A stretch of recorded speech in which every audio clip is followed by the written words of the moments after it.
Okay, ji, good day to all. My name is Amreen Khan. I am from ECNEE Department, Faculty of Education, University of Sindh. As we know very well, it's our 12th week from curriculum and textbook. And this week consists of the elements of a modern textbook. Hope so you understand these all topics very well. Now it's your new chapter, textbook review and the evaluation is just an introduction. We will study this on our other class. Textbook review and evaluation. It's a very interesting thing now.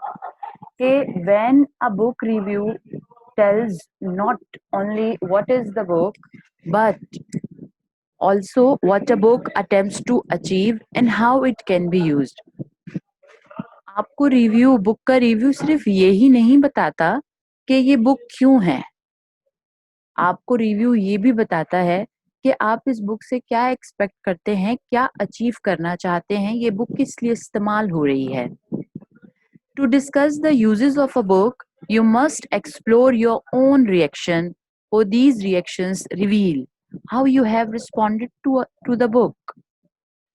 When we discusses about the uses of the book, जब हम book के uses की बात करते हैं तो हम अपना own reaction explore कर रहे होते हैं कि आपका क्या रिएक्शन है टूवर्ड दिस बुक.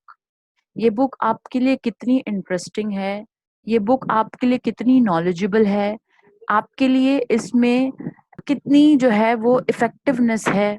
तो ये सारे रिस्पॉन्ड जो हैं वो आप जब बुक को पढ़ते हैं तो आप अपने भी रिएक्शंस को एक्सप्लोर कर रहे होते हैं. Thus, in a writing a review, you combine the skills of describing that what is on the page, analyzing how the book tries to achieve its purpose, and expressing your own reaction. इसीलिए when we write a review of the book, जब हम किसी भी book का review देते हैं तो हम उसके अंदर अपनी कंबाइन स्किल्स को डिस्क्राइब करते हैं.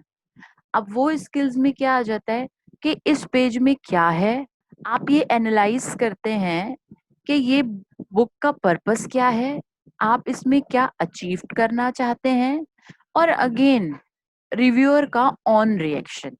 जैसे कि कोई मूवी देखने के बाद उसका रिव्यू आता है, अगर बहुत हार्ट टचिंग होती है तो उसका रिव्यू बड़ा ही लोग जज्बाती होके देते हैं, अगर उनके एक्सपेक्टेशन से बिलो होती है तो वो गुस्से में देते हैं कि 3 घंटे का टाइम वेस्ट कर दिया हमने. इसी तरह आपकी एक बुक भी है, उससे क्या सबक सीखते हैं, आपका अपना रिस्पॉन्स क्या होता है, और अगर आप रिस्पॉन्स रिटन लिखते हैं तो कंबाइन स्किल्स उसमें कंबाइन होती हैं कि एक एक पेज में क्या लिखा है. Then the nature and length of the review depend on the book, the purpose of the review, and the anticipated audience. अगर आप रिव्यू की लेंथ की कि कितना रिव्यू लिखना है, अगर आप रिव्यू के नेचर की बात करेंगे तो ये डिपेंड करता है कि बुक किस मकसद के लिए बनी है और ऑडियंस का उसमें कितना पार्टिसिपेशन है, ऑडियंस उसके बारे में क्या सोचती है. The shorter the review, the more succinctly you must present your judgement. जितना शॉर्टर आपका रिव्यू होगा उतना अच्छा आप जजमेंट दे सकते हैं, जितना शॉर्टर आपका रिव्यू होगा उतना अच्छा आप इवेल्युएट कर सकते हैं. Judgement means evaluation, final result. जितना छोटा आपका रिव्यू है उतना ही सक्सेंटली आप जो है वो उसका जजमेंट प्रेजेंट करेंगे. By writing review, you will develop your critical skills as a reader and researcher, and you will be mastering evaluative writing, which you will find useful in a many situation beyond the book review itself. वो कहते हैं कि after the reading of this book, when you give the review, it's just not a writing skills, it's just not a means 2 or 3 lines or the paragraph, it's develop your critical skills. आपकी critical skills आपके नजरियात जो होते हैं ना उनको change करता है, आपके पर्सपेक्टिव को इन्हांस करता है. It's develop your critical skills as a reader और as a researcher, and you will be the mastering evaluating writing, और आप जो है वो इवेल्युएटिंग राइटिंग में मास्टर हो जाते हैं, क्योंकि हैबिचुअली आप बुक को रीड करते रहते हैं और उसका रिव्यू देते रहते हैं, क्रिटिकल स्किल्स डेवलप होती रहती हैं। और कहते हैं दिस स्किल्स आपको काम आएंगी सिर्फ बुक की सिचुएशन में रिव्यू करने के लिए नहीं, या सिर्फ बुक को रिव्यू करने के लिए नहीं, बल्कि बुक से आगे की भी चीजें आपको अगर आती हैं तो आप जो है वो इटसेल्फ एक रिव्यूअर बन जाते हैं, क्योंकि आपके अंदर क्रिटिकल स्किल्स जो है वो डेवलप हो जाती हैं। अब यहाँ देखें, it's a chart and it's a book evaluation checklist. ये बुक इवेल्युएशन चेकलिस्ट है। आप लोगों को ये नजर आ रही है? इसमें writing yes ma'am. Yes ma'am. एक मिनट मैं इसको जूम करती हूँ। इवेल्युएशन टेक्स्ट बुक चेकलिस्ट है, और इसके अंदर आप देखते हैं कि name of the book, the title name, the author name, level किस लेवल की है, पब्लिशर और the copyright date. In a first line you see excellent, good, adequate मतलब नॉर्मल, पुअर, और नाउ द टोटल रैंक। तो आप इसको total ranking दे रहे हैं कितने? 10 में से। सबसे पहले एम्स पे आ जाएं।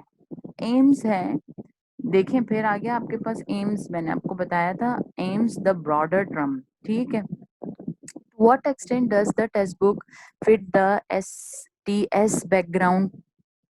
STS बैकग्राउंड्स मतलब साइंस टेक्नोलॉजी स्टडीज, ठीक है। अगर हम किसी टेक्स्ट बुक की बात करते हैं तो इस टेक्स्ट बुक ने कितना साइंस एंड टेक्नोलॉजी का बैकग्राउंड, और इसी तरह के बहुत सारे क्वेश्चन इस बुक के एम के पॉइंट ऑफ व्यू से यहाँ मौजूद हैं।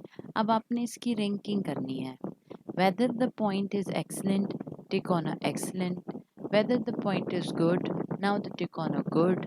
Weather the point is moderate, tick on the moderate. और whether the point is poor, तो टिक ऑन द पुअर।